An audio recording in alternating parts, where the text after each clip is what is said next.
दोस्तों नमस्कार। मैं हूं राकेश कुमार और आप देख रहे हैं आप अपना चैनल मत अभिमत।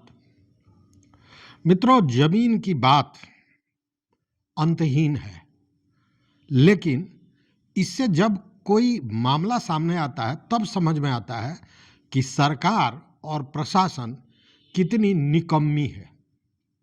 दूसरे भाषा में ये कहें कि ये जो भूमि सर्वे हो रहा है उसमें सबसे पहले आपने क्या सुना था। देखिए, ये वीडियो बहुत अहम है, इसलिए इस वीडियो को स्किप नहीं कीजिएगा, पूरी तरह देखिएगा।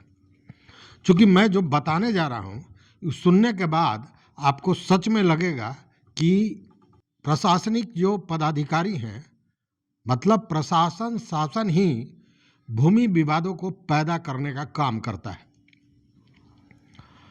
देखिए, भूमि सर्वे हुआ था तो क्या कहा गया था? कहा यह गया था कि कोर्ट में जितने मामले हैं उसमें मैक्सिमम जमीन के होते हैं, थानों में जो मामले पुलिस के पास जाते हैं वो जमीन विवाद के होते हैं, इसलिए ये सर्वे जब होगा तो जमीनी विवाद समाप्त हो जाएगा। लेकिन जमीनी विवाद समाप्त तब होगा ना जब राजस्व एवं भूमि सुधार विभाग के लोग या प्रशासनिक लोग, आप जो भी नाम दे दें, वो अपना काम करें, मतलब ऐसा काम करें जिससे विवाद को खत्म किया जा सके। अब देखिए, अभी इन सारे चीज़ों को देखने के बाद ही कहीं ना कहीं जो एसीएस दीपक कुमार हैं, राजस्व एवं भूमि सुधार विभाग के अपर मुख्य सचिव, उन्होंने पुलिस को, मतलब गृह विभाग को एक पत्र भेजा है और कुछ निर्देश पुलिस विभाग को दिया है। लेकिन उसके पहले वो कहानी जरा सुन लीजिए। देखिए, कहानी है बांका जिले का, और बांका जिला में एक बेलहर विलेज है, गांव है, पोस्ट है, आप जो कहें बेलहर। वहाँ के एक व्यक्ति हैं, व्यक्ति का नाम है श्रीनिवास तिवारी, और तिवारी जी की उम्र है 97 ईयर्स, मतलब 97 साल, मतलब 100 में मात्र 3 साल बचा हुआ है। आप सोचिए कितने वृद्ध होंगे, कितने परेशान होंगे।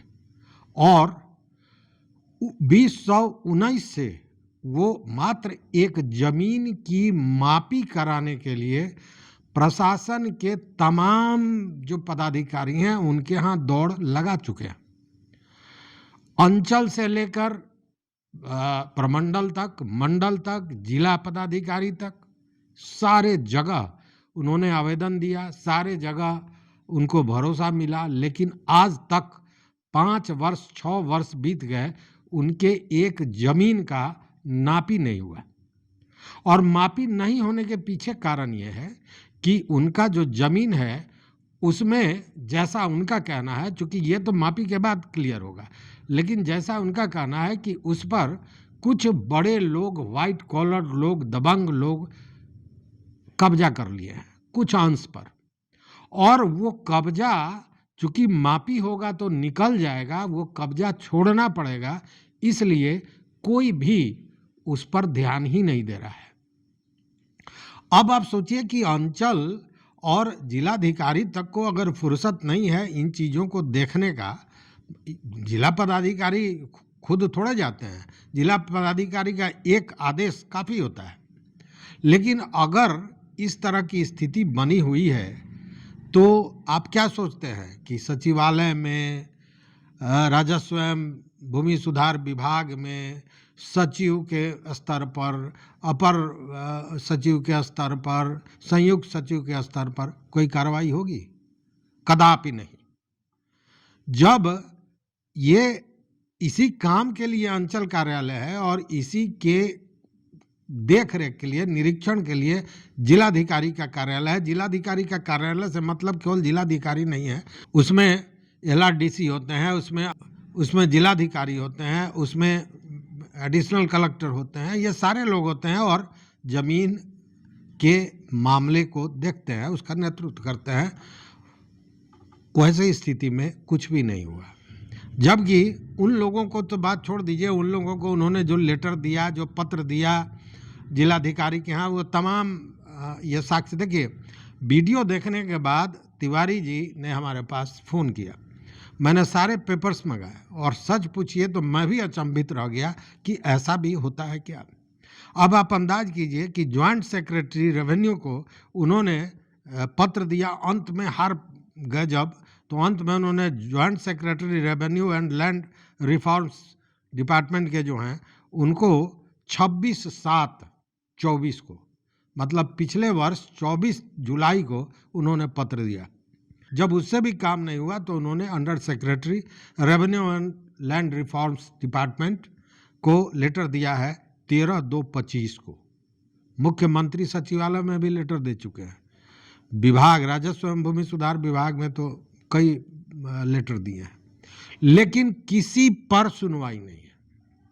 अब आप अंदाज कीजिए कि इसके बाद अगर ये दावा किया जा रहा है कि ये सर्वे हो जाएगा, ये तमाम तरह के नियम बन जाएंगे तो सारी चीज़ें ठीक हो जाएंगी, जब कोई कार्रवाई ही पदाधिकारी और शासन प्रशासन नहीं करेगा तो ठीक कैसे होगा? ये ज़रा सोचने वाली बात है।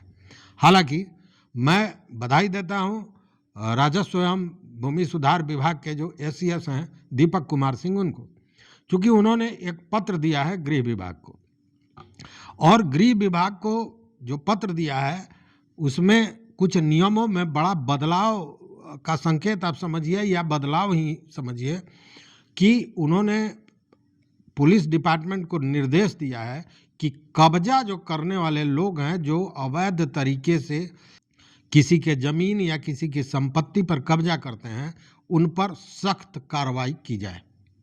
यह स्पष्ट उन्होंने निर्देश दिया है। कारण कि कई मामले ऐसे आप देखेंगे कि पुलिस द्वारा भी कहें कि बहुत त्वरित कार्रवाई नहीं की जाती है, या कार्रवाई की ही नहीं जाती है, या फिर लापरवाही बरती जाती है। आप उसको जो शब्द ले लें, उसके चलते भी बहुत से मामले लंबित रह जाते हैं, अटके रह जाते हैं।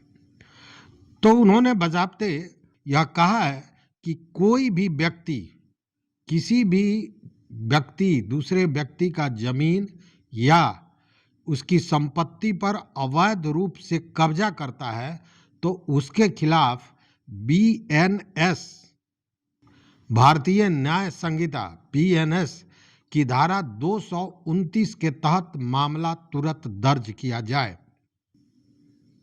और तुरंत एक्शन लिया जाए, ताकि जो पीड़ित है उसको राहत दी जा सके। उन्होंने ये कहा कि पुलिस की तरफ से अब ऐसे मामलों में ढिलाई नहीं करनी चाहिए। उन्होंने स्पष्ट कहा कि जो पत्र उन्होंने दिया है उसमें एसीएस ने, जो दीपक कुमार सिंह हैं, उन्होंने सारे जिलाधिकारियों को और एसपी को भी कहा है कि यह मामला बड़ा संवेदनशील होता है, तो ऐसे मामलों को बड़ी संजीदगी से देखा जाए और जो विक्टिम है, जो पीड़ित हैं, उनको न्याय दिया जाए, उनको राहत दी जाए और पुलिस कार्रवाई त्वरित रूप से करे, इस पर नज़र रखी जाए कि पुलिस की कार्रवाई सही हो रही है कि नहीं। उन्होंने तो यहाँ तक कह दिया कि अगर ज़मीन का ऐसा कोई मामला है जहाँ कब्जा जबरन किया जाता है, तब पुलिस को खुद ब खुद उस पर एक्शन लेना चाहिए। उसके लिए कहीं खोजने की ज़रूरत नहीं है, किसी आवेदन की ज़रूरत नहीं है।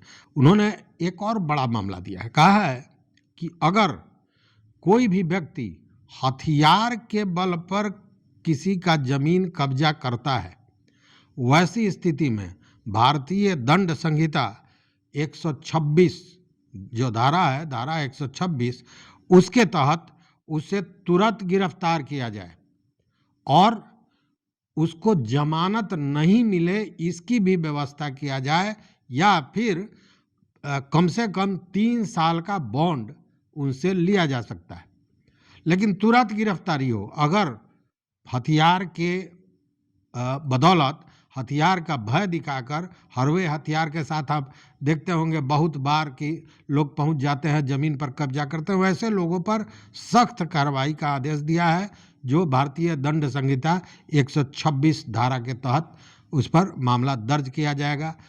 उसमें जमानत नहीं दी जाएगी और कम से कम बॉन्ड भी अगर देते हैं तो कम से कम 3 साल का बॉन्ड देना होगा। तो ये एक सख्त कार्रवाई है, सख्त कार्रवाई करने का उन्होंने निर्देश दिया है। उन्होंने स्पष्ट कहा कि देखिए जिला स्तर पर बैठकें होती है हर माह में। आप जानते हैं कि अंचलाधिकारी और थानाध्यक्ष भी हर महीने बहुत जगह 15 दिन पर बैठक होती है। बैठक में भूमि विवादों को सुलझाने के लिए ही प्रशासनिक और पुलिस पदाधिकारी एक साथ बैठते हैं। दोनों पक्ष को बुलाया जाता है, लेकिन होता क्या है, बहुत कम मामले का निष्पादन हो पाता है, मामले अटके रह जाते हैं। तो एसीएस दीपक कुमार सिंह का ये कहना है कि इन चीज़ों को आगे बढ़ाया जाए, मतलब वो सफल हो। अगर आप बैठक कर रहे हैं तो उसका कोई फलाफल सामने आना चाहिए ना, मामले का निपटारा होना चाहिए। केवल बैठक कर लेना अपने आप में काफ़ी नहीं है।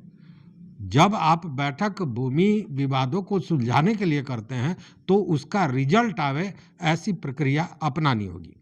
राजस्व एवं भूमि सुधार के जो एसीएस हैं, अपर मुख्य सचिव दीपक कुमार सिंह, उनको भी अब ये लगा है कि ये जो मामले हैं इसमें पुलिस को भी अधिकार देना होगा। क्योंकि एक कहावत है हमारे यहाँ, बिन भय होहि न प्रीत गोसाई। देखिए ये जो कब्जेधारी वाले लोग हैं, जो जबरन कब्जा करते हैं, भू माफिया हैं या दबंग हैं, इनको जब तक भय नहीं होगा तब तक ये मानने वाले नहीं हैं। केवल कागज से नहीं मानेंगे। तो पुलिस गिरफ्तारी का भय होना चाहिए, जमानत नहीं मिलेगा।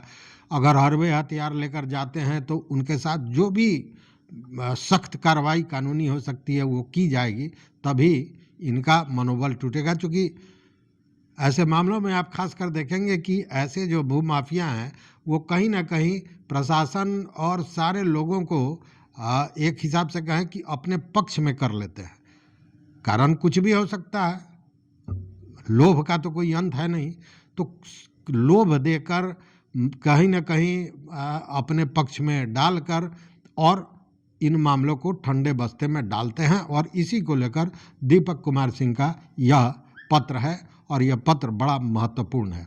अगर पुलिस इस हिसाब से काम करने लगती है तो निश्चित रूप से ये जो विवाद है, कब्जे वाले जो मामले हैं, वह बहुत हद तक कम होगा। लेकिन राजस्व एवं भूमि सुधार विभाग के साथ प्रशासनिक पदाधिकारियों को भी जगना होगा कि कोई श्रीनिवास तिवारी 97 वर्ष का वृद्ध व्यक्ति, वयोवृद्ध व्यक्ति को अपनी जमीन का मापी कराने के लिए 6 वर्षों से दौड़ना न पड़े। मित्रों, इस पर अपना विचार जरूर दीजिएगा हमारे कमेंट बॉक्स में। देखते रहिए मत अभिमत। चैनल पर नए हो तो सब्सक्राइब कीजिए, लाइक कीजिए, दोस्तों के साथ शेयर कीजिए और अपना विचार जरूर दीजिए। बहुत बहुत धन्यवाद, कोटिशः आभार।